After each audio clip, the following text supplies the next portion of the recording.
أعوذ بالله من الشيطان الرجيم بسم الله الرحمن الرحيم الحمد لله رب العالمين والصلاة والسلام على أشرف الأنبياء والمرسلين نبينا محمد وعلى آله وصحبه أجمعين أما بعد فلندرين ذا الأدريمة إتاكويمة الله عز وجل صلوات والسلام على محمد عليه الصلاة والسلام وأشهد أن الله عز وجل شوف بتا mbi shokët e tij sinqer besnik edhe mbi të gjithë ata që e pasojnë deri ditën e gjykimit. Sot në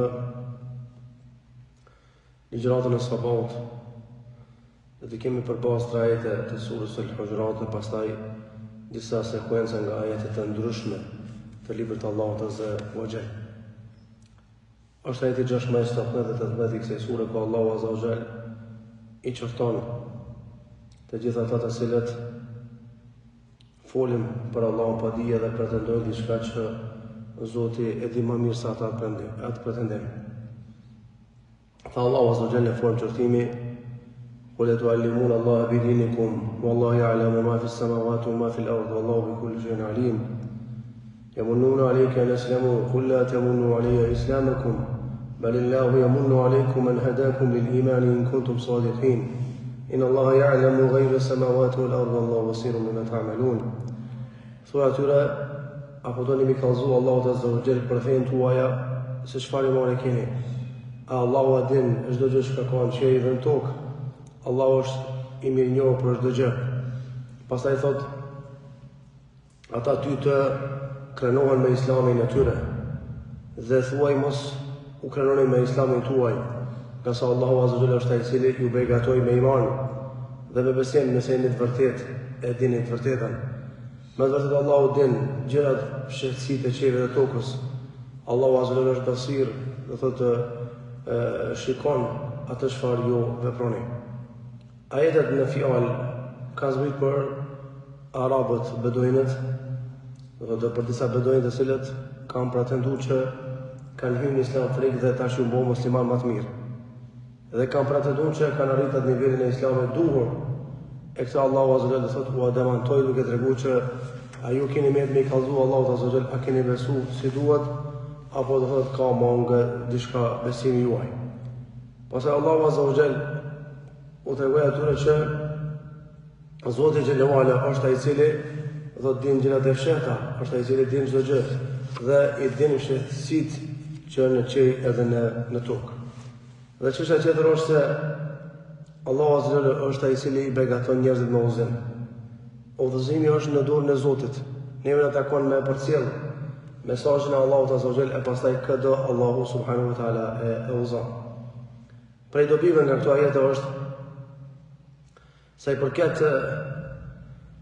dobive është e para prej tyre kanë thënë ulemoja një nga format e mësimit është edhe shpallje e shkrimeve, postimi i shkrimeve dhe postimeve të ndryshme për rrjetet sociale. Pastaj Allahu Azza wa Jall ka treguar që njeri nuk mund me pretendu diçka që nuk e din se çka realisht ka mëna. Na shpresojmë që kemi imanin në rregull. Shpresojmë se jemi rrugë të drejtë. Mirë bëhet finalen edhe në Allahu Azza wa Jall. Gjithashtu Allahu Azza wa Jall do thotë është ai i cili din çdo gjë dhe krijesat nuk dinë. Pos nëse Allahu e veçon ndonjë nga krijesat e tij me dije të cilën Allahu dëshon me mësua atij.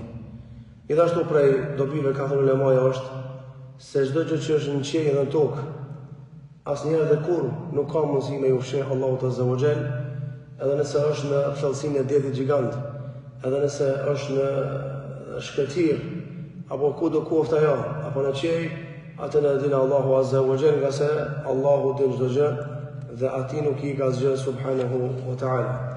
Gjithashtu prej dobive është pohimi i emrit të Allahut Azza wa Jall El-Alim, që është për qëllim se Zoti din çdo gjë. Gjithashtu pohimi i dijes së Allahut Azza wa Jall për gjërat të cilat janë të detajzuara edhe gjërat të përgjithshme, nga se i përket filozofëve të cilët kanë deviju, kanë thonë që Allahu nuk mirret me imsina. Ai di vetëm gjërat në përgjithësi, ajo në detaje. Ajo është e kundërta ajo që ata thonë. nëse Allahu azza wa din çdo gjë dhe ati nuk i ka zë subhanahu wa ta'ala. E gjithashtu është ndaluar që me shfryzu islamin që ki pranu ti me i akuzu tjerët apo me e shfryzu këtë pranim të islamit për t'i nënçmu tjerët për t'u krenu para muslimanëve se kinë se kihin në islam. Gjithashtu ka thonë ulemoja, ka qenë edukat e ullt në atëherë në atë kohë, llogarit edukat e ullt në raport me pejgamberin nëse ki shku dhe thot i ki pretendu pejgamberin se unë e kom imanin e shëndosh. Gjithashtu begatia më e madhe është pra kur Allahu e udhëzon dikën në islam, nga se Zoti i e pasuri, dije, pushtet të mirë dhe të keqit. Mirë po islamin ja vetëm atij që do të Allahu dhe ti përderisa je musliman. Agjeron Ramazanin është shenjë që Allahu ka dhënë nga të tjerat. Gjithashtu ka thonë dietarët, është ai i cili apo atë të cilin Allahu e ka begatuar me islam të shëndosh, e ka për detyrë që të jetë modest edhe të falenderojë Allahun për këtë begati. E jetë të bëhet me një madh dhe të harrojë Zotin Gjelle Wala. Gjithashtu Allahu azza wa jalla është ai i cili i bën robët e tij të qëndrueshëm në iman besim, nga se kërkush nuk ka garancë që nuk ka me deviju, por me ndihmën e Allahut dhe mëshirën e tij muslimani jeton si musliman dhe vdes si musliman. Gjithashtu prej çështjeve që duhet të pas parasysh nga dobitë e këtyre ajeteve është se besimtari duhet vazhdimisht me ndi begati se janë të gjitha nga Allahu azza wa jalla. Dhe këtë më bë, thot me zemër, me gjuhë pastaj edhe me dëshmu me gjymtyr, për të treguar që robi është vazhdimisht i nevojshëm për Allahun dhe po mos ishte Allahu azza wa jalla, ai nuk do të mund të udhëzohej vetë. Argument ka thënë Zoti xhelalu ala, Alhamdulillahi alladhi hadana li hadha al-islam wa ma kunna linahtadiya lawla an hadana Allah. Njerëz të mirë të vëshëm të Allahut kanë thonë që falëndrimi të takon Zotit që na ka udhëzuar në Islam. Po mos ishte Allahu azza wa jalla, ne nuk do të mund të udhëzoheshim ndaj Zotit xhelalu ala. Andaj Allahu është i pasur, ne jemi të varfër. Allahu është i gjithdijshëm, ne nuk kemi dije. Ya ayyuhan nas antumul fuqara ila Allah, wallahu huwal ghaniyyul hamid. O njerëz, ju jeni të varfër raport me Allahun azza wa jalla, Allahu është i pasur subhanahu wa ta'ala. Gjithashtu prej çështjeve është që robi vazhdimisht duhet me kërku, do thot udhëzimin e Allahut azza wa jalla, nga sa udhëzimi është në dorën e Zotit. Ka thënë Allahu në hadith kursi, ya ibadi o ju robët e mi kullukum dallun illa man hadaytuhu fastahduni yahdikum. O ju robët e mi, të gjithë jeni të devijuar, posa ata që e kam udhëzuar, andaj kërkoni udhëzimin nga unë që t'ju udhëzoj juve. E gjithashtu prej dobive që i kanë nxjerrë dietarët është që disa prej grupeve, si që në kaderit, ka thonë që njeri vetë është sebeb që më udhëzu, për shkak të veprën e tij. Dhe këto thonë që nuk ka në to dëshira Allahut azza wa jalla, hisa Allahu na rujt. Dhe Allah është vërtet e kalon rrugën e lirë, ka dhënë mendje dhe logjik shëndosh. Mirë po asgjë nuk shkon për te asaj që ka caktuar dhe ato që është në dëshirën e Allahut azza wa jalla, nga se kjo nuk është padrejti, po është dija absolute që Allahu azza wa jalla do thotë i ka ditë veprat e robëve vet 50000 vjet para se me kriju qiellin dhe tokën. Gjithashtu ai i cili është i sinqert me Zotin e vet, me iman, besim, ka thënë dietarët, është ai i cili është modest. Dhe ai është ai i cili nuk i jep të skije vetes dhe nuk i nënshmon të tjerët. Ola tuzakku anfusakum huwa a'lamu biman ittaqa. Ka thënë Allahu azza wa jalla, mos thoni se ju jeni më të mirët, nga sa Allahu e di më së miri se kush është më i mirë. Gjithashtu Allahu subhanahu wa taala na ka mësuar përmes këtyre ajeteve se si ti demantojmë kundërshtarët, qofshin ata munafikin apo idhujtar. E dobive është se Allahu azza wa jalla din çdo gjë çka ka në qiell dhe në tokë. Dhe kjo është dije e veçantë e Zotit. As Gjibrili nuk ka dije, as ndonjë pejgamber, as melaçe. Nga se prej 5 fshehtësive që Allahu i kalon në vetin e tij dhe askush nuk i di është oma tasqutu min waraqatin illa ya'lamuha. Nuk ka vaki asnjë gjeth mbron tokë e që Allahu mos e di.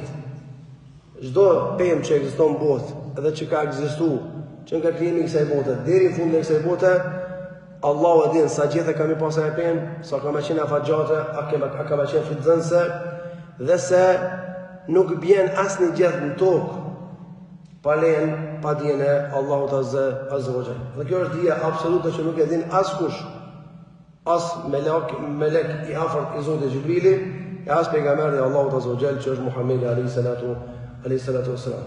Dhe çdo pretendim se unë e di dije që e ka llogarit Allahu të fshet është dalje nga feja Allahut azza wa jall, Allah na ruaj. Gjithashtu Allahu azza wa jall është ai i cili i sheh veprat e robëve vet. Se prej emrave të bukur të Allahut është El Basir, se Allahu sheh. Për dashu Allahu ka thënë: "Wa qul i'malu fasayara Allahu 'amalakum." Punoni, veproni se Allahu e sheh punën tuaj. Nëse njerëzit ta vlerësojnë, nëse njerëzit se shohin, nëse njerëzit i mbyllin syt dhe dëshmojnë me pa punën tonë, lodhjen, djersën tonë, atë dëshmon edhe shaj që është mishtat ka shej Allahu subhanahu wa ta'ala.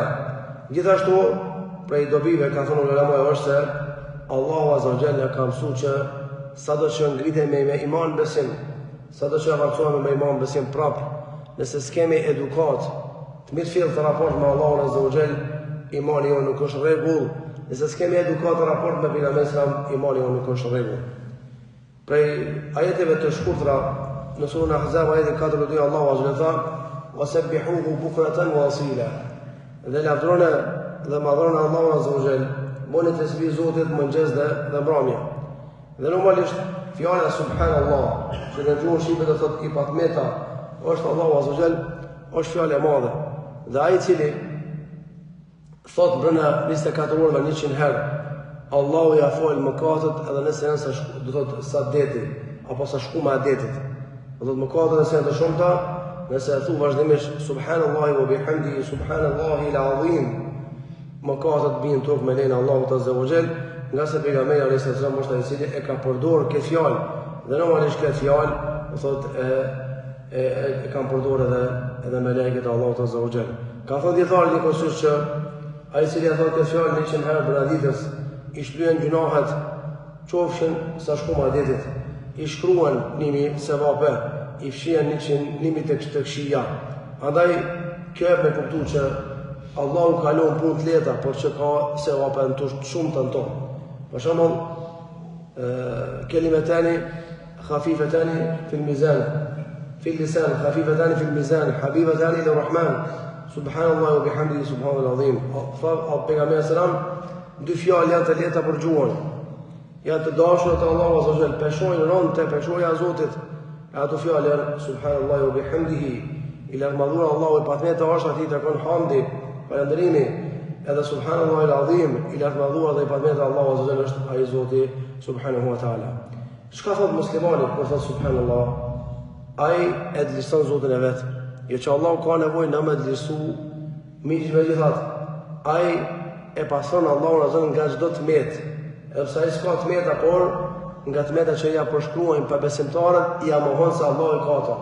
Pse Allahu është i patmeta subhanahu wa taala. Andaj ti me këtë fjalë subhanallahu bihamdihi, do të e madhron Zotin ton, e lartëson atë subhanahu wa taala. Edhe me lashët, edhe engjujt bojnë tasbih, po edhe pemt, drujt bojnë tasbih. Për arsye tha Allahu azza wa jall: "Walakin la tafqahuna tasbihahum." Por ju nuk e kuptoni formën që ata bojnë tasbih. Nuk e kuptoni jo se si madhrojnë ata Allahu azza wa jall. Tha Zoti xhelalu ala sura Ghafir: "Alladhina yahmiluna al-'arsha wa man hawlahu yusabbihuna bihamdi rabbihim." Ata që mbajnë frontin dhe ata që janë rreth tij e madhrojnë Allahu me falëndrim, pra i bojnë tasbih Allahu subhanahu wa ta'ala. Pra melekët apo ka prej melekëve që vazhdimisht i bën tasbih Zotit xhella wala dhe normalisht janë të përkushtuara ndaj Allahut azza wa jall. Pra jo që nuk punojnë, por vazhdimisht e kanë gjuhën e largur duke bën tasbih dhe duke madhruar Allahu subhanahu wa ta'ala. Pra melekët të cilat janë të pastra, të cilat nuk gabojnë atë kuptimin e fjalës që nuk e kundërshtojnë urdhën e Allahut azza wa jall, edhe e veprojnë urdhën e Zotit xhella wala. Mirë, po megjithatë këto meleke e madhrojnë Allahun azza wa jall, i bojnë tasbih Zotit xhella wala. Ndërsa ne si njerëz si krijesa shpeshherë mashtrohemi me pak, e kur na ka flënë dunjoja, do thotë largohemi nga përmendja e Allahut azza wa jall, nuk gjejmë kohë me madhru Zotin dhe me përmendje Allahun azza wa jall. Edhe pejgamberi selam krahas me melekeve ka qenë insan si na, ka qenë njëri që ka flet, ka hongër, ka pi, ka qenë njëri që është martu, i kanë vdekë fëmija, u spru. Mirë po, përkundër që i ka pas gjunat e falurat, kalumet, tashmet, tarmat, e kemi gjetë që gjua ati vazhdimisht ka qenë me tesbih, madhërim Allahut Azza wa Jall. Dhe kështu ka vepruar pejgamberi nga se kështu e ka udhëruar Allahu Azza wa Jall. Allah i ka thonë pejgamberit fasabbih bihamdi rabbika wastaghfirhu innahu kana tawwaban, në surën An-Nasr. Dhe ti o Muhammed, madhëroja Allahun duke i thurë lavde dhe kërko falje nga Zoti nga sa Allahu është pranim i pendimit. Dhe me madhuru Allahu subhanahu wa taala dhe i ka thonë wasabbihu laylan tawila, dhe kanë herë rripa gjon natën edhe bon tasbih madhëroja Zotin xhelle wala. Andaj pejgamberi sallam ka qenë për atyre që e ka njohur Zotin mas miri, i ka bërë tasbih më shumë te Allahu Azza wa Jall dhe më shumë se sa ndojo krijesë tjetër nga krijesa njerëzore. Dhe krejt këto punë i bën muslimani duke shpresuar atë që ka thënë Allahu në surën Sejdë, ku tha Zoti xhallahu ala fala ta'lamu nafsun ma ukhfiya lahum min qurrati a'yun jazaan bima kanu ya'malun. Askush nuk e din çfarë kënaqësi dhe çfarë mirë ka përgatitur Allahu botën tjetër, siç po vlen për atë që kanë punuar. Andaj bota tjetër ka begati të panumërta. Ka begati që veshi nuk i ka ngu ndonjëherë. Ka begati që syri nuk i ka parë. Ka begati që mendja e njeriu nuk i ka shku mend që ka gjëra të bukura. Ka begati që do thotë me sytë tanë nuk i kemi parë.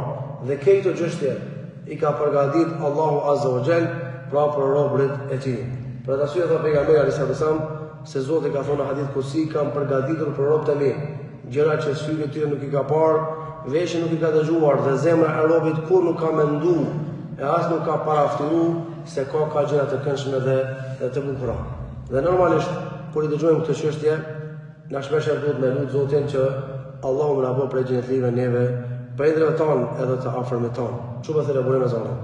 Gjithashtu ajeti 269 surën Al-Baqara na kujton që Allahu Azza wa Jall ka depot e mirësisë.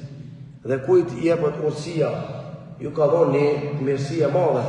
Për të arsye Allahu tha yu'til hikmata man yasha, wa man yu'til hikmata faqad utiya khayran katira, wa ma yadhakkaru illa ulul albab. Allahu i jep urësinë atij që don. Dhe kujt i jepet urësia, i është dhënë një pronësi e të mirave e madhe. Dhe vetëm ata që kanë mençuri, intelekt të shëndosh, marrin si nga argumentet e Allahut Azza wa Jall. Andaj urësia në Islam vlerësohet shumë. Dhe ati që i ka dhënë Allahu urësi, llogaritet njëri me begati të mëdha. Çka do thotë urësia? Urësia do thotë me fol në kohën e duhur, vendin e duhur dhe para njerëzve të duhur. Nëse ka mundësi ti jetë të fol vërtetën, ama kur e do i fol, ato që të marrë vesh. E ata kur të marrë vesh ka bojnë e keq kuptojnë atë çka ke thonë ti. E vend se me ta pa hajrin ta shohë shërën Allahut. Për të arsye kjo është urësia, me fol kohën e duhur, vendin e duhur, edhe para njerëzve të duhur. Për të arsye ka thonë Aliu, folni njerëzve sipas intelektit që e kanë, e mos i ngarkoni ata jashtë asaj që e kuptojnë se ka mundësi, mend se me udhëzuar në Islam me deviju nga Zoti xhallahu ala. Urësia është një dhuratë supreme, dhuratë e madhe që Allahu nuk ja jep kujt doje. Dhe njerit të cilët Allahu i jep urësi, në kupton që ai me urësi ka me fol, ai me urësi ka me shiku, ai me urësi ka me gjyku, thjesht jeta ati është e mbushur me mësime dhe urësi dhe porosi. Përpara, njerit që ka qenë i mëshëm ka pas pozitë lartë të njerëzit, dhe njerëzit e kanë shfrytzu me fitu nga urësia ati. Për shembull, nanës e Imam Malikut i kanë thonë njerëzit, qysh o i loke peçon gjallin 6 vjetë të Rabia. Ajo është të shpjegu diçka që gjalli jot as që e ka ni, as që e merr vesh ato fol. Çka ka thonën? Peçoj gjallin të hoxha të Rabia, se normalisht ai ka urtësi dhe dije, edhe kam qef, do thotë me marr nga urtësia dhe dija e tij. Vazhdimisht njerëzit janë pritur që për dështimin e tyre në studime, jetën martësore, në biznes, mja hedh fajin që tërkujt. Dhe fajtori i vetëm për dështimet është vetë njeriu, do thotë vetë insani që ka dështuar. Për të arsye Allahu tha kul huwa min indi anfusikum. Thuaj ajo që ka ju ndodhur juve, dështimi në martesë, dështimi në punë, dështimi në biznes, dështimi në jetë është si pasojë e veteve tuaja. Andaj ai i cili vazhdimisht e gjykon vetveten ka me pas sukses, ndërsa ai i cili për dështimin më të vogël të mundshëm ja gjuan fajin tjetër kujt, ai ka qenë njeriu më i dështuar në botën që na jetojmë. E mos flasë për botën tjetër. Andaj duhet me kërku vazhdimisht fajin të vetvetja, edhe normalisht kur e kërkojmë fajin të vetvetja, atëherë e gjejmë edhe ilaçin. Normalisht këto e ka thënë Zoti në luftën e Uhudit, se pejgamberi i tha ushtarëve kush shkon në haxh, edhe numra edhe në haxh, kanë shkuar te kodra e Uhudit. Edhe ka thonë ushtarëve, ju mos e lëshoni pikën lart. Pa ju dhënë urdhën unë mos lëvizni te poshtë. Edhe ata kanë gabu. Pse kanë gabu? Se ushtria filloi më shpartallur. Mirë po, Khalid ibn Walidi ishte pjesën e jo muslimanëve në atë kohë. Ala se ka pranuar Islamin, ka qenë njëri strateg. Edhe ka arrit mi mashtru ushtarë që kanë qenë duke rujt në alë kodën. Edhe tash du lajmi që jo besimtarët u shpartallun. Edhe normalisht muslimanët të dash me marë plashkën e luftës, harun që nuk guxojnë me lëshu vendin pa i thonë pejgamberi. Edhe ata shkun të poshtë. Khalid ibn Walidi doli kona djathtë, edhe çka i shpartalloi ata i mbyti, edhe muslimanët pësun, do thotë dëmat të mëdha, ku në këtë luftë u vra hiç më pak se 70 hafëzllar për shkak të dështimit edhe për shkak të mos dëgjimit. Dhe normalisht ata fillon me kërku fajin dhe me alon secili fajin tjetrit, edhe Allahu zbriti për shtat ka qenë tha kul huwa min indi anfusikum. Kur kuna mos e keni fajin. Vetë keni fajin. As ata sikon fort armiq, as i ka fajin talani, as alani. Ju që e keni lëshu frontin, vetë jeni pajtuar për dështimin në luftën e Uhudit. Dhe normalisht ata sahabë kanë qenë vetë kritik, dhe sa herë që ka ndodhur diçka me ta, ndonjë shregullim, nuk ja kanë lënë fajin kërkon apo gjithmonë ja kanë lënë fajin vetvetes. Andaj këshilla fetare pra është që kur dështon njëri, duhet të marrë mësim nga dështimi, edhe dyta, mos më marr shumë me dështimin. Po vazhdimisht mos më thonën ai më la pa mësu, ai më bën këto, ai më bën ato. Po vazhdimisht thuj, nuk e lejta gati, nuk kesh i përgatit se e kisha kalu këto edhe ato. Nëse vazhdojmë kështu dhe jemi vetë kritik, normalisht kemi pas sukses dhe preqen. Zoti na përnoft ibadetet tona, walhamdulillahi rabbil alamin.